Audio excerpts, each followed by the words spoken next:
Y yo, Simón Peralta, los tres de octavo semestre. Listo, bueno, para empezar es muy importante saber cuál es la definición de tormenta tiroidea y cuál es la diferencia con el hipertiroidismo. Entonces, la tormenta tiroidea es un estado hipermetabólico agudo, severo y que amenaza la vida. Es causado por un aumento de producción de hormona tiroidea o un aumento de respuesta periférica a esta hormona. La diferencia con el hipertiroidismo es que el hipertiroidismo es un exceso basal de hormona tiroidea en el organismo, es un síndrome clínico, pero no es una emergencia como lo es la tormenta tiroidea. La tormenta tiroidea es una situación que se presenta en personas que ya tienen hipertiroidismo diagnosticado existente y que por alguna causa externa, ya sea pues alguna infección, algún problema externo, que ya vamos a hablar ahorita de esas causas, pues esta producción, ese exceso de hormona tiroidea va a amenazar la vida del paciente.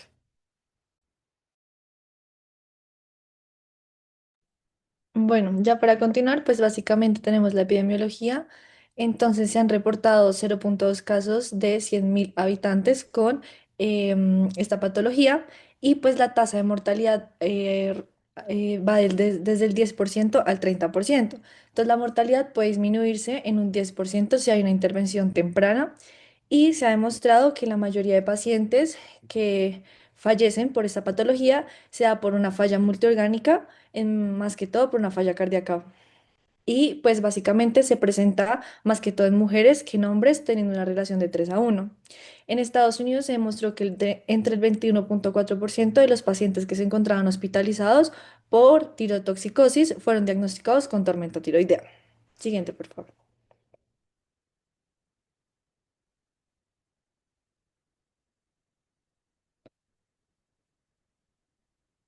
Entonces, básicamente ya la etiología, la más común, la más común es la enfermedad de Graves. Es una enfermedad básicamente autoinmune donde el cuerpo va a producir anticuerpos anti-IgG llamados TRAP, los cuales van a imitar la acción de la TSH y pues va a conllevar a una liberación de T4 y T3. Entonces, por eso es importante pedir como para clínicos anticuerpos antitiroideos como es el TRAP para pues guiar la etiología exacta. Otras causas que están muy relacionados es el adenoma tóxico, el bocio multinodular tóxico, o estroma ovárico o teratoma.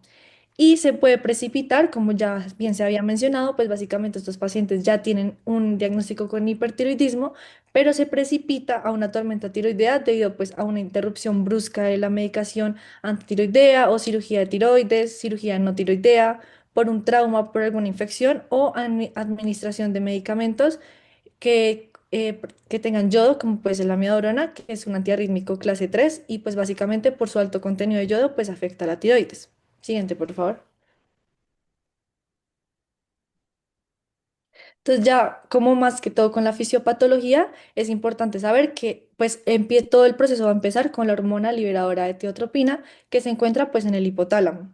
Entonces la TRH no solamente se va a encontrar como en el hipotálamo, sino también se va a encontrar en otras zonas como puede ser el tubo digestivo, las células beta del páncreas. Sin embargo, la principal fuente es que es básicamente pues el hipotálamo en el núcleo arcuato. Entonces, básicamente la TRH se libera por las neuronas hipotalámicas. Estas van a viajar hasta la hipófisis anterior mediante el sistema portal hipofisiario y estas van a encontrarse en el receptor de TRH, las cuales en las células tirotropas, en donde va a unirse a su receptor que está acoplado a proteínas G. Y esto va a desencadenar la fosfolipasa C, todo el proceso que va a conllevar a la síntesis y liberación de TSH. Ya esta TSH lo que va a hacer es ingresar a las células foliculares y esta se va a acoplar a receptores de proteína G, las cuales van a conllevar a la liberación de T4 y T3. Entonces, básicamente, lo más importante es saber que las hormonas tiroideas van a presentar funciones en diferentes órganos y pues básicamente están muy relacionados con la tasa metabólica basal. Entonces, básicamente cuando nosotros tenemos, en este caso, pues un hipertiroidismo, lo que va a pasar es que se va a aumentar la tasa metabólica basal. ¿Qué es la tasa metabólica basal? Básicamente es la cantidad mínima de energía que necesita el cuerpo por unidad de tiempo para mantener pues, las funciones vitales en reposo absoluto. Entonces, esto va a incluir lo que es la respiración, la circulación, la actividad del sistema nervioso, mantenimiento de la temperatura corporal y pues recambios celulares básicos. Entonces, básicamente lo que hacen las hormonas tiroideas es intervenir en la tasa metabólica y eso lo hacen mediante reacciones catabólicas y anabólicas en distintas vías que pueden pues afectar el metabolismo de las proteínas, el metabolismo de los lípidos, de los hidratos, entre otros. Entonces, en este caso, cuando hay un hipertiroidismo, lo que va a pasar es que se aumenta la tasa metabólica basal y pues con ello se va a aumentar el metabolismo de los hidratos de carbono, aumentando la gluconeogénesis, la glucogenólisis. ¿Por qué? Porque el cuerpo va a necesitar mayor cantidad de energía. Entonces necesita más glucosa. Sin embargo, pues la glucosa plasmática se va a mantener normal porque se activa todo lo que es el proceso de las células pancreáticas y pues se regula. También va a haber un metabolismo de las proteínas, va a haber mayor síntesis, mayor proteólisis y pues va a generar mayor atrofia muscular. También un aumento en el metabolismo de los lípidos, eso va a generar mayor lipogénesis, lipólisis y pues disminución del colesterol plasmático. Y por último, vamos a ver el sistema nervioso autónomo, pues básicamente lo que va a pasar es que va a generar mayor expresión de receptores beta adrenérgicos y eso va a generar que el cuerpo sea más sensible a las catecolaminas, que más adelante lo va a explicar. Y por último, pues la termogénesis, entonces en estos pacientes van a tener, pues van a sentir como mayor calor. Siguiente, por favor. Entonces ya hablando de la tormenta, la fisiopatología de la tormenta tiroidea, pues básicamente como lo habíamos mencionado anteriormente, pues en la mayoría de los casos ya hay un hipertiroidismo no controlado, que puede ser como tal la enfermedad de Graves, el bocio multinodular tóxico, adenoma tóxico, y lo que va a generar es que ya el organismo se encuentre en un estado hipermetabólico. Entonces, en este caso va a haber mayor expresión de los receptores beta adrenérgicos, mayor sensibilidad a las catecolaminas y va a haber un desencadenante, como puede ser una infección, una cirugía, un trauma, un parto, una suspensión del tratamiento, que se esté tomando de manera exógena, como es la miadorona, que va a generar una respuesta excesiva y va a generarme la tormenta tiroidea. Entonces, en este caso, como puede ser, digamos, una infección y generar una respuesta inflamatoria, se aumentan las interleuquinas, las cuales, pues, van a entrar al receptor de factor de transcripción y este va a activar las desyodasas que van a generar que pasemos de T4 a T3, que es la forma activa. Y eso pues va a generar un aumento de T3 y pues conlleva todo el proceso que es lo que les estaba mencionando anteriormente. Entonces pues eso va a generar mayor activación de los receptores beta adrenérgicos, mayor sensibilidad a las catecolaminas y eso es lo que va a conllevar es que digamos en el corazón pues haya arritmias, taquicardia, hipertensión, falla cardíaca. En el sistema nervioso pues haya una agitación, un delirio, una convulsión, temblores. En el hígado pues como hay una sobrecarga metabólica porque pues se necesita mayor cantidad de glucosa, entonces lo que va a pasar es que puede conllevar una hepatitis y con ello una ictericia. También en el músculo podemos tener debilidad o rhabdomiolisis. En el tracto digestivo, náuseas, vómito, diarrea y dolor abdominal. Y por último, en la termorregulación, en estos casos de personas que tienen la tormenta tiroidea, pues como tiene la termogénesis aumentada, pues puede generar fiebre. Siguiente, por favor.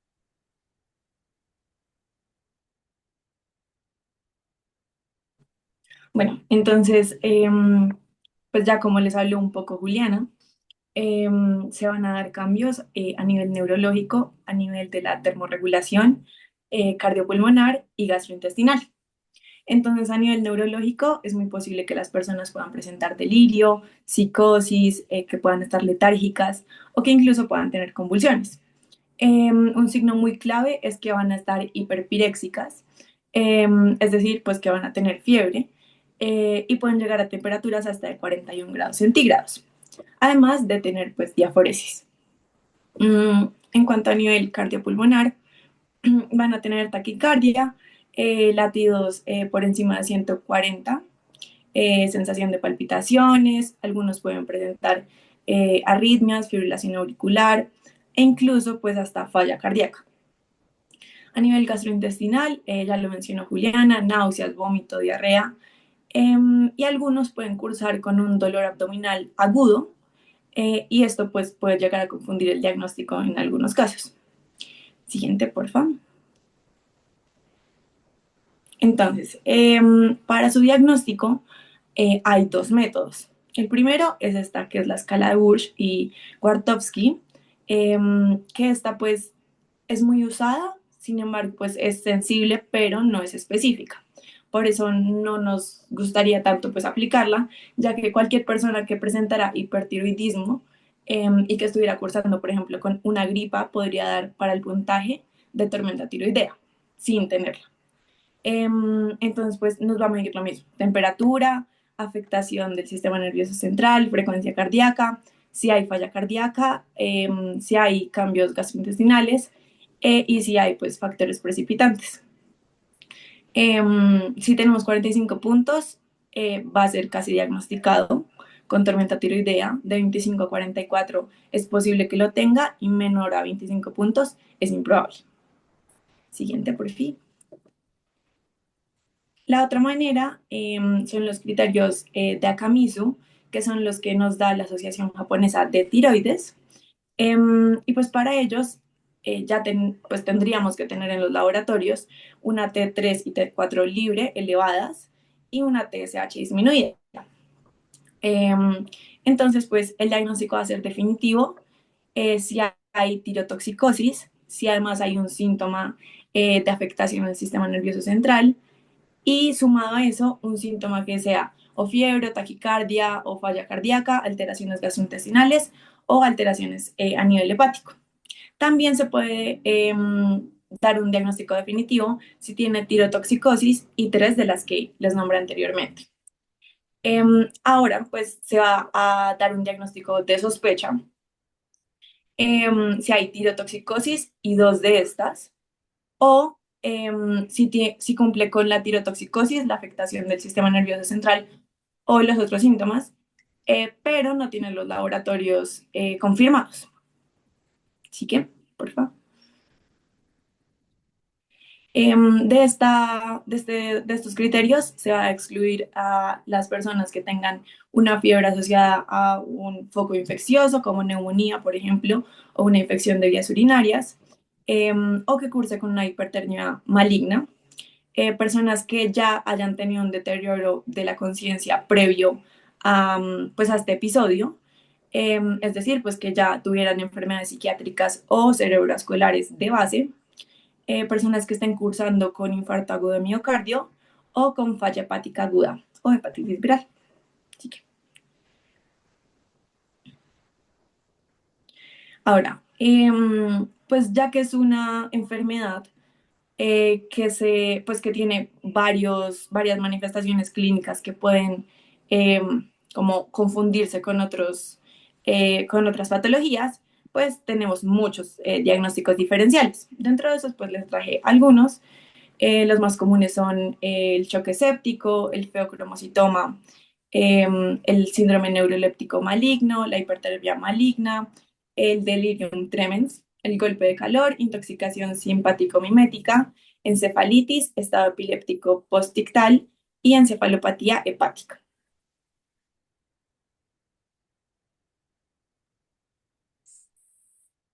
Listo. Ahora, en cuanto al manejo, pues esta es una situación que amenaza la vida, entonces no se puede esperar mucho para comenzar los medicamentos para estabilizar al paciente. Em, ¿Qué se va a pedir? ¿Qué paraclínicos vamos a pedir? Pues, como acaba de decir mi compañera, el diagnóstico es casi siempre clínico. Entonces, si hay sospecha, no se deben esperar ningún paraclínico para iniciar el tratamiento, excepto la prueba de embarazo. Es muy importante hacerle prueba de embarazo a las mujeres en edad fértil, porque la mayoría, pues varios de los medicamentos que se tienen que dar, ya ahorita los revisamos bien, son teratogénicos y son peligrosos en el embarazo. Entonces es indispensable, sobre todo para el segundo paso del manejo, empezar esperar la prueba de embarazo. Se pide por protocolo, no es si ha tenido relaciones sexuales, no importa. Se pide por protocolo a todas las mujeres en edad fértil. Em, Además, pues se deben pedir paraclínicos, los paraclínicos básicos como el hemograma, una glucometría, electrolitos y una prueba de función hepática. Normalmente pues vamos a encontrar pues en el hemograma se va a encontrar leucocitosis con un shift a la izquierda que significa que pues tiene pues varias células inmaduras. El calcio va a estar aumentado, la glucosa va a estar aumentada y las enzimas hepáticas es muy probable que estén aumentadas también. Y el cortisol, pues hay que tenerle cuidado porque probablemente esté aumentado, pero si está disminuido puede significar que hay, además de la tormenta tiroidea, una insuficiencia suprarrenal. Entonces, en estos casos, por ejemplo, sirve mucho el tratamiento con glucocorticoides. Igual se dan, ya lo revisamos bien, pero pues hay que tenerle cuidado a este paraclínico. Además, como imágenes, se tiene que pedir, se puede pedir una radiografía de tórax para descartar neumonía, como ya ahorita dijo María Angélica. Se puede pedir, si el contexto clínico lo sugiere, un TAC cerebral. Y pues se debe hacer una prueba, pues un electrocardiograma y se debe iniciar monitorización cardíaca porque los síntomas pues pueden ir desde la taquicardia, pues los síntomas cardíacos pueden ir desde la taquicardia hasta la falla cardíaca, entonces hay que tener bastante cuidado con cómo evoluciona el electro. Y se debe iniciar tratamiento de soporte con líquidos, con manejo de la fiebre, con manejo pues sí, de los síntomas en general. Ahora con los medicamentos, sobre todo para las personas que no están embarazadas, pues el primer paso del tratamiento de la tormenta tiroidea es la inhibición de los efectos adrenérgicos periféricos que causa esta toxicidad. El medicamento de primera línea es el propranolol que va a inhibir la síntesis de T3 a T4. Pues además del efecto beta bloqueador, va a inhibir la síntesis de T3 a T4, entonces esta es una ventaja. Se da en dosis intravenosa de 1 a 2 miligramos cada 10 minutos hasta que la frecuencia cardíaca esté menor a 100, o se puede dar por vía oral en los casos menos graves en 60 a 80 miligramos cada 4 horas hasta que se estabilice la frecuencia cardíaca. Si el paciente tiene falla cardíaca, no se puede dar propranolol, pero sí se puede dar esmolol, que es un beta bloqueador de acción corta. Entonces, pues en pacientes con falla cardíaca, si se termina de descompensar, pues se pueden revertir los efectos del esmolol mucho más fácil que del propranolol. El esmolol se da en dosis intravenosa de 250 a 500 microgramos por kilo como dosis de carga y después se continúa a 50 a 100 microgramos por kilo por minuto. Otras opciones pues son el atenolol, el metoprolol, si pues que ya son más cardioselectivos o pues si no se pueden dar, si hay alguna contraindicación para los beta bloqueadores, se pueden dar bloqueadores de canales de calcio. Hay que tener mucho cuidado con los medicamentos inotrópicos porque pues, pues es verdad que mejoran la función del corazón, pero es mejor utilizar los beta bloqueadores que van a disminuir la precarga, van a disminuir la poscarga, que los inotrópicos, porque los inotrópicos pueden empeorar los efectos adrenérgicos de la crisis. Siguiente, aquí es donde es importante el embarazo. Después de inhibir los efectos adrenérgicos periféricos, se va a inhibir la síntesis de la hormona tiroidea. La primera línea son las tionamidas. Hay que tener cuidado porque también son inmunosupresores, entonces pues hay que tener eso en cuenta. La primera opción de tratamiento es el metimazol. ¿Por qué? Por varias opciones. Primero, porque tiene más vida media y segundo, porque es menos hepatotóxico que el propiltiouracilo. Entonces, el metimazol se da en 20 miligramos por vía oral cada 6 horas y se da en máximo 60 a 80 miligramos por día. El metimazol es teratogénico, entonces no se puede dar en el primer mes del embarazo, sigue siendo pues una opción en el segundo y el tercer mes del embarazo, pero en el primero está totalmente contraindicado. Entonces, en esos casos se da propiltiuracilo. El propiltiuracilo no se da en niños en ningún caso, pues a menos que haya alergia o o anafilaxia por metimazol, eh, o pues algún caso así extremo que no permita dar metimazol, pero el propiltiuracilo no se da en los niños como regla general porque es muy hepatotóxico.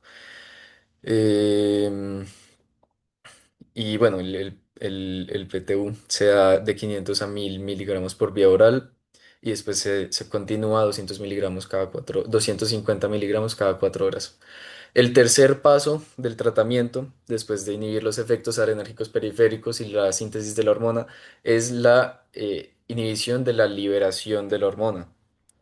Esta se tiene que dar al menos 1 hora después del metimazol, de iniciado el metimazol, y se utiliza Lugol, pues solución de Lugol o yoduro de potasio como las primeras opciones, excepto en los casos de tormenta tiroidea inducida por yodo, porque pues estaríamos empeorando el detonante, o pues o por amiodarona estaríamos empeorando el detonante, entonces no se puede dar una solución con yodo y se da perclorato de potasio. Ahí están las dosis, los pueden ver. Y en los casos más graves se puede utilizar litio, que el litio también disminuye la función de la hormona tiroidea. El litio tiene pues tiene dos aclaraciones principales. La primera es que no se puede dar en el embarazo. Por eso también es tan importante saber el estado de embarazo de una persona, pues de una mujer en edad fértil. Y la segunda es que hay que vigilar todos los días que se dé litio el nivel de litemia en sangre porque puede ser tóxico también. Entonces eso pues es muy importante. Aquí a la derecha tenemos una imagen del mecanismo de acción de las tionamidas, por si no se acuerdan. Eh, y otra diferencia entre el metimazol y el propiltiuracilo es que el metimazol, además de inhibir pues el metabolismo del yodo, perdón, el propiltiuracilo, además va a inhibir la conversión periférica de T4 a T3. Entonces, este es pues digamos, una ventaja terapéutica que tiene, pero igual esto no supera el riesgo hepático que tiene, entonces sigue siendo primera opción el metimazol antes que el propiltiobracilo. Sí, y los siguientes, pues las siguientes ya fases del tratamiento, o sea, recordemos, primero es la inhibición de los efectos adrenérgicos, segundo la inhibición de la síntesis de la hormona, el tercero la inhibición de la liberación de la hormona, y vamos para el cuarto, la inhibición de la conversión periférica de T4 a T3. Para esto les decía que sirven los glucocorticoides, además de pues, corregir la posible insuficiencia suprarrenal que haya. Se ha comprobado que los glucocorticoides mejoran la supervivencia de los pacientes con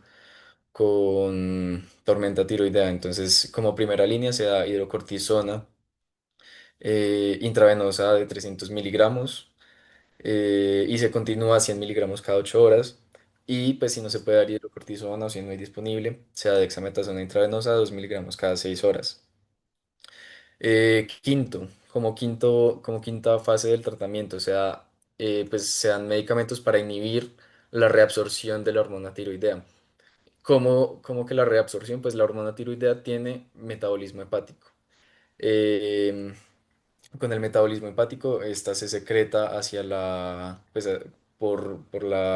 pues con la bilirrubina se secreta hacia el sistema digestivo y se reabsorbe nuevamente.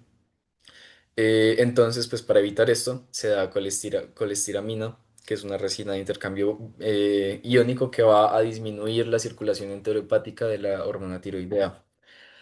Em, en algunos casos, pues si alguna de estas fases del tratamiento no funciona o no se puede dar, se puede considerar la remoción de la hormona tiroidea de la circulación con plasmaféresis, con hemoperfusión o con intercambio de plasma. Pues esto no se hace en todos los pacientes, pero pues es una opción a considerar si el tratamiento no está funcionando. Y ya pues con esto el paciente debería estabilizarse sobre todo por Estabilizarse un tiempo. sobre todo por el tiempo. Se debería Se debería, estabilizar. se debería estabilizar. Perdón, que alguien está...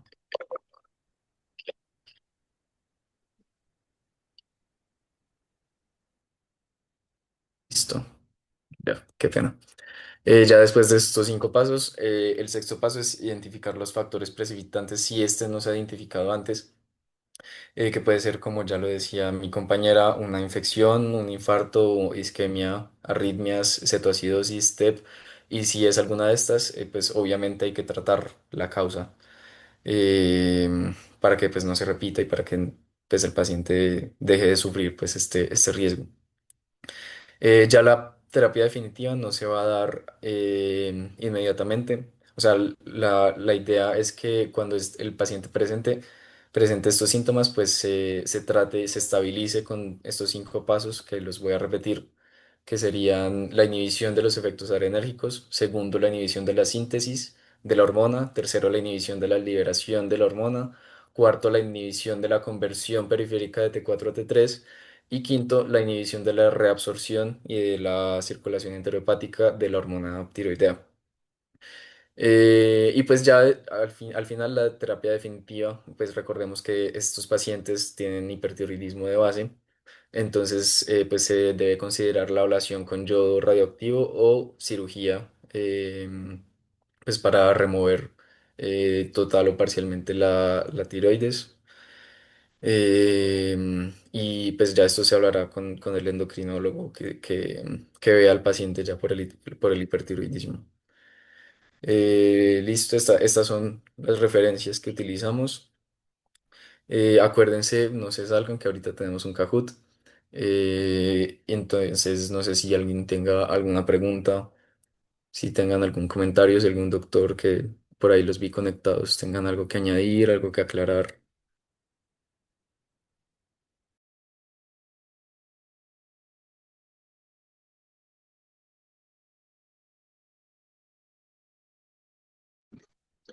Muy buenas noches. ¿Cómo están Buenas todos? noches. Buenas noches, doctor.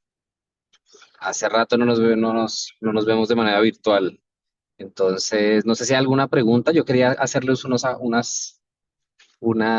tips, pero no sé si hay alguna pregunta antes de...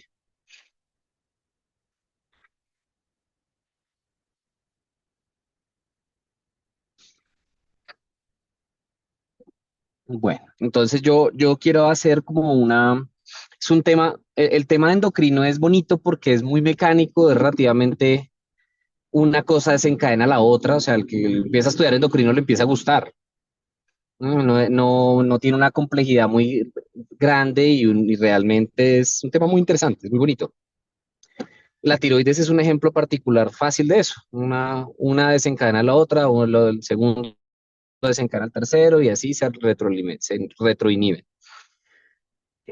En particular, una cosa que deben recordar, ahí lo dijeron, no se les, en la endocrinología de Lange hacen un especial énfasis en que la hormona tiroidea no solamente aumenta la actividad del receptor adrenérgico, sino que aumenta el número de receptores adrenérgicos.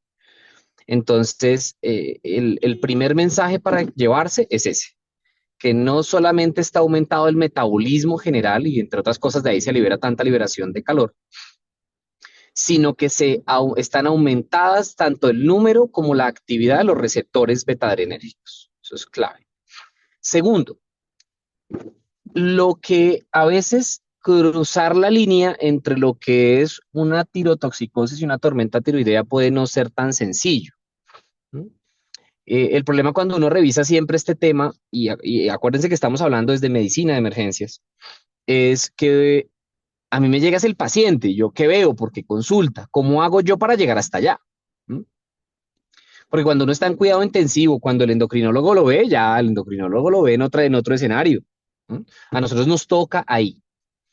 Entonces, el mensaje es cómo hacemos para identificar y cuándo le pido UCI no, y qué medicación le doy. ¿m? No siempre van a tener las hormonas tiroideas. Por desgracia, el perfil tiroideo es uno de los exámenes que no suele salir de manera, que no suele salir en la mayoría de sitios de manera rápida. ¿M?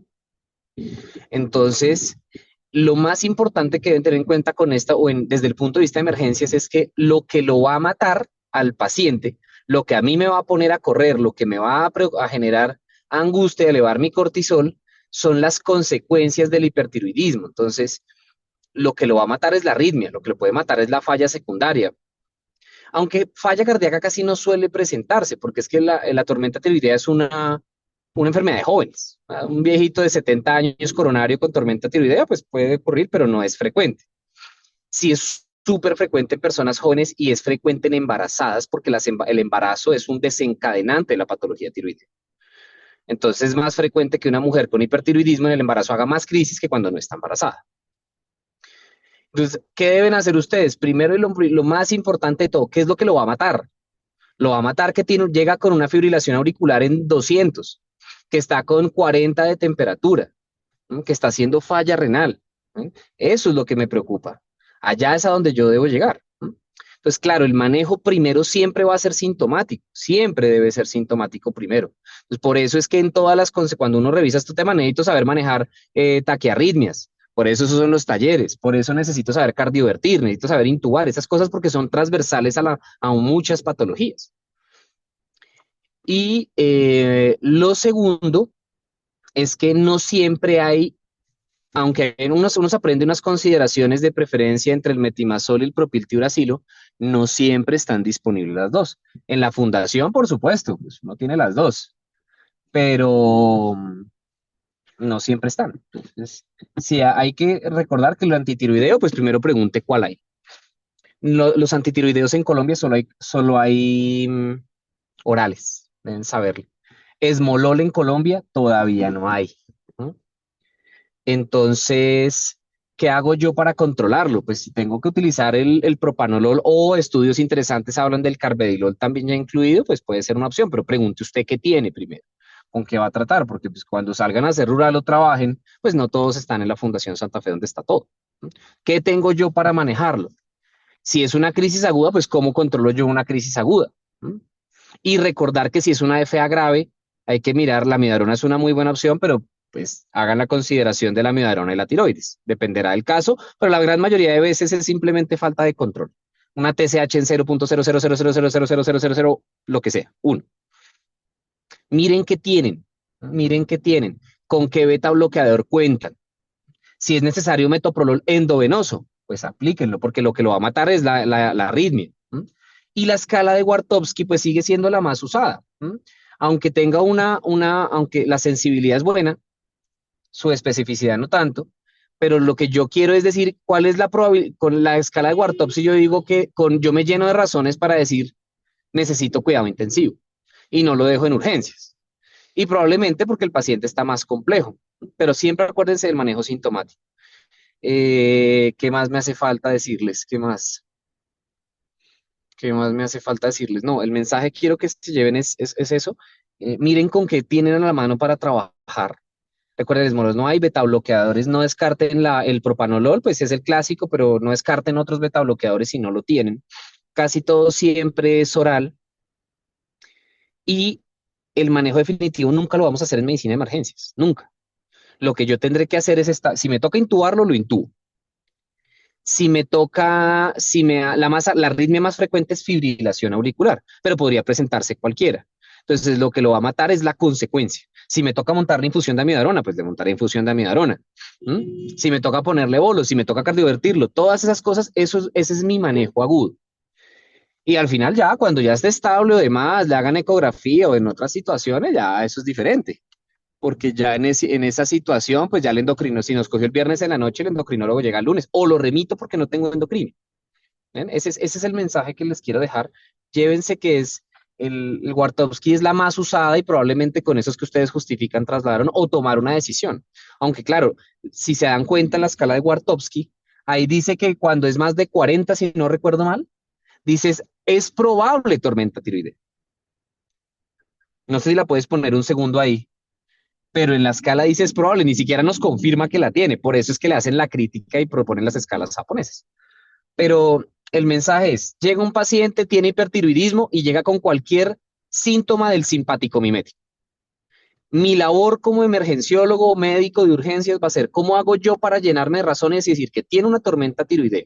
Porque igual le voy a poner el antitiroideo siempre, siempre, pero yo me lleno de razones y hacer el diagnóstico para decirle necesita cuidado intensivo o tiene mucho riesgo de deteriorarse, como casi siempre. Entonces es interesante, es un tema bonito, pero no siempre van a tener todo con lo que uno hace las presentaciones. Ese es como el mensaje que les quiero dejar. Mírenla ahí, perdón, es que en este momento voy manejando, pero mira, ahí dice, altamente sugestivo, you know, o sea, sí o no, porque ese es el problema, yo necesito una escala que a mí me ayude a tomar una decisión, pero si me dices altamente sugestivo, bueno, pues bueno, la seguiré, pero pues no era lo que yo quería escuchar. Lo que yo quiero escuchar es, lo que yo quiero escuchar es decirme cómo hago yo para tomar una decisión clínica. Ese es como el mensaje que les quiero dejar. Doctores, los felicito. No sé si se han dado cuenta cada vez que vuelvo a acompañarlos en una presentación, sus presentaciones ya están de muy alto nivel, muy alto nivel. O sea, estas son presentaciones que uno les puede decir, oiga, mañana presento, porfa, compártamelo. Y con toda seguridad les va a ir bien. Bueno, entonces, pues yo quiero felicitarlos y pues nada, para mí es un gusto volver a estar acá nuevamente con ustedes. Recuerden, y por ahí Karencita tendrá algo más que decir. Ya hablé como ya 10 minutos, ya no digo más, me callo. Muchas gracias a ustedes.